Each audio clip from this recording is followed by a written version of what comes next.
Hi, I'm Liz with HME News, and I'm here with Mike Sperduti, who's the CEO of Emerge Sales. And Mike, let's talk about, you've been doing, some sessions, some webcasts about this idea of UpCaring, and it's become quite a movement. I'm hearing other people use that terminology. Tell us a little bit about what it is, how it can change providers' company.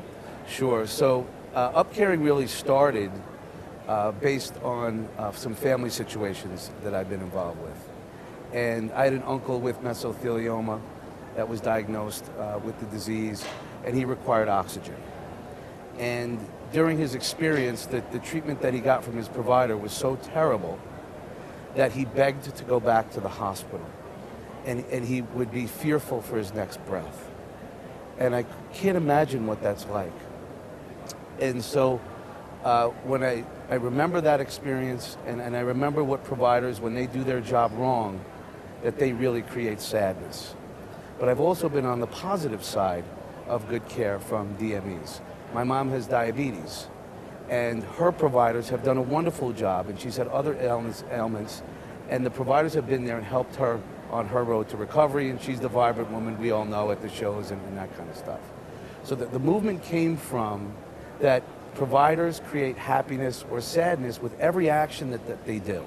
And that if we treat the patient like loved ones, and that's the key, is tapping in, truly treating patients like loved ones, then we can up the caring, and get better patient outcomes.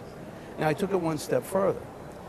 There's a lot of just weird feelings with clinicians typically, and ATPs and intake folks about cash pay sales or adding on cash pay sales to help the patient. They feel like, they're being pushy.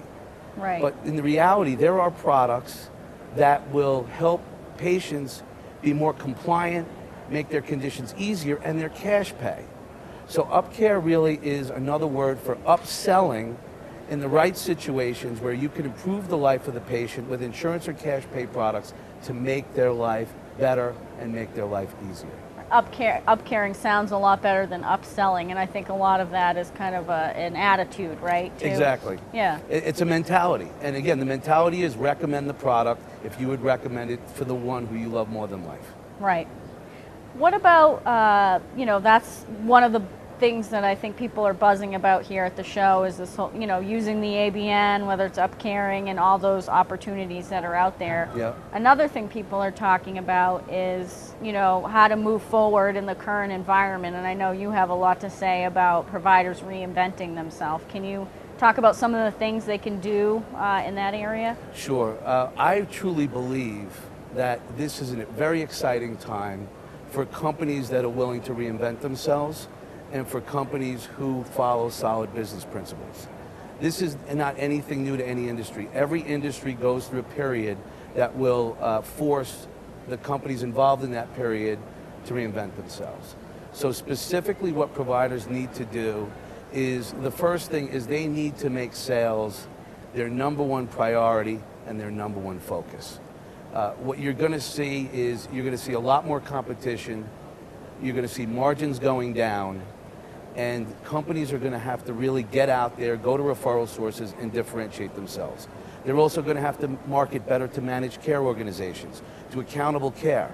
And that all comes down to sales. So the first thing is get your sales organization to be the very best that it can be, get the right people, train them the right ways. That's number one. Number two is there are answers out there. We're at MedTrade in Mandalay Bay right now. There's a new product pavilion that's out there. There are 36 companies that are saying, hey, look at my product. Out of the 36, there's probably one or two game changers, right? Those game-changing products can take your company into a total different direction and transform your business. We have one person that we're working with. Her name is Val from Gerald's Pharmacy. She found a product at the new product pavilion. The product is called the Laser Touch One. She found it, brought it to her DME store. She doubled her revenue in 1 year with one product. Again, cash pay. So my recommendation is sales it's diversification, and it's using solid business principles. And these are, and I think you mentioned this early, I mean, these are fairly simple things, but they're hard to implement. Yes. Can you talk a little bit about, pushing these types of things forward and how providers can persevere in that Sure.